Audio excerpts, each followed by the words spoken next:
राजा शतानिक ने पूछा, ब्राह्मण श्रेष्ठ, आप सौर धर्म का पुनः विस्तार से वर्णन कीजिए।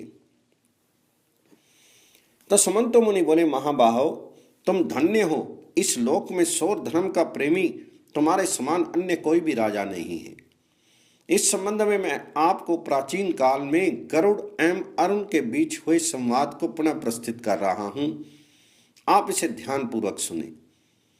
अरुण ने कहा, खग श्रेष्ठ, ये सौर धर्म अज्ञान सागर में निमग्न समस्त प्राणियों का उद्धार करने वाला है। पक्षीराज, जो लोग भक्ति भाव से भगवान सूर्य का स्मरण, कीर्तन और भजन करते हैं वे परम पद को प्राप्त होते हैं। खगधिप, जिसने इस लोक में जन्म ग्रहण करके इस देवेश भगवान भास्कर की उपासना नहीं की, वह संसार के क्लेशों में ही निमग्न रहता है। मनुष्य जीवन परम दुर्लभ है, इसे प्राप्त करके जिसने भगवान सूर्य का पूजन किया उसी का जन्म लेना सफल है। जो श्रद्धा भक्ति से भगवान सूर्य का स्मरण करता है वह कभी किसी प्रकार के दुख का भागी नहीं होता। जिन्हें महान भोगों के सुख प्राप्ति की कामना है तथा जो राज्य आसन प्राप्त करना चाहते हैं अथवा स्वर्गीय सौभाग्य प्राप्ति के इच्छुक हैं एवं जिन्हें अतुल कांति, भोग, त्याग, यश, श्री, सौंदर्य, जगत की ख्याति, कीर्ति और धर्म आदि की अभिलाषा है, उन्हें सूर्य की भक्ति करनी चाहिए। जो परम श्रद्धा भाव से भगवान सूर्य की आराधना करता है वह सभी पापों से मुक्त हो जाता है। विविध आकार वाली डाकनियां, पिशाच और राक्षस अथवा कोई भी उसे कुछ भी पीड़ा नहीं दे सकते। इसके अतिरिक्त कोई भी जीव उसे नहीं सता सकते। सूर्य की उपासना करने वाले मनुष्य के शत्रुगण नष्ट हो जाते हैं और उन्हें संग्राम में विजय प्राप्त होती है।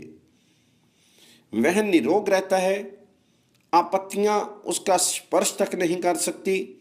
सूर्य उपासक मनुष्य की धन, आयु, यश, विद्या और सभी प्रकार के कल्याण मंगल की अभिवृद्धि होती रहती है। उसके सभी मनोरथ पूर्ण हो जाते हैं। ब्रह्मा जी ने भगवान सूर्य की आराधना कर ब्रह्म पद की प्राप्ति की थी। देवों के ईश भगवान विष्णु ने विष्णुत्व पद को सूर्य के अर्चन से ही प्राप्त किया है। भगवान शंकर भी भगवान सूर्य की आराधना से ही जगन्नाथ कहे जाते हैं तथा उनके प्रसाद से ही उन्हें महादेवत्व पद प्राप्त हुआ है एवं उनकी ही आराधना से एक सहस्त्र नेत्रों वाले इंद्र ने भी इंद्रत्व को प्राप्त किया। मातृवर्ग, देवगण, गंधर्व, पिशाच, उरग, राक्षस और सभी सुरों के नायक भगवान सूर्य की सदा पूजा किया करते हैं। ये समस्त जगत भगवान सूर्य में ही नित्य प्रतिष्ठित है। जो मनुष्य अंधकार नाशक भगवान सूर्य की पूजा नहीं करता वह धर्म, अर्थ, काम और मोक्ष का अधिकारी नहीं है। आपत्तिग्रस्त होने पर भी भगवान सूर्य की पूजा सदा करनी है।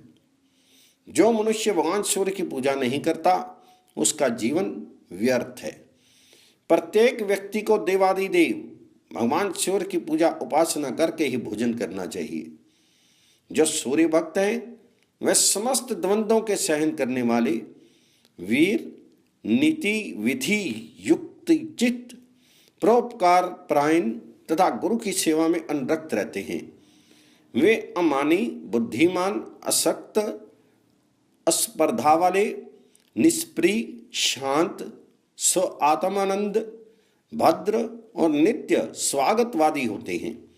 सूर्य भक्त अल्पभाषी, शूर, शास्त्र मर्मज्ञ, प्रसन्न मनस्क, शोच आचार संपन्न और दाक्षिण्य युक्त होते हैं। सूर्य के भक्त दंभ, मत्सरता, तृष्णा एवं लोभ से वर्जित हुआ करते हैं। वे शठ और कुत्सित नहीं होते। जिस प्रकार कमल का पत्र जल से निर्लिप्त रहता है उसी प्रकार सूर्य भक्त मनुष्य विषयों से कभी लिप्त नहीं होते। जब तक इंद्रियों की शक्ति क्षीण नहीं होती तब तक भगवान सूर्य की आराधना संपन्न कर लेनी चाहिए, क्योंकि मानव असमर्थ होने पर इसे नहीं कर सकता और यह मानव जीवन यूं ही व्यर्थ चला जाता है। भगवान सूर्य की पूजा के समान इस जगत में अन्य कोई भी धर्म का कार्य नहीं है। अतः देव देवेश भगवान सूर्य का पूजन करे। जो मानव भक्ति पूर्वक शांत आज प्रभु देव देवेश सूर्य की पूजा किया करते हैं, वे इस लोक में सुख प्राप्त करके परम पद को प्राप्त हो जाते हैं।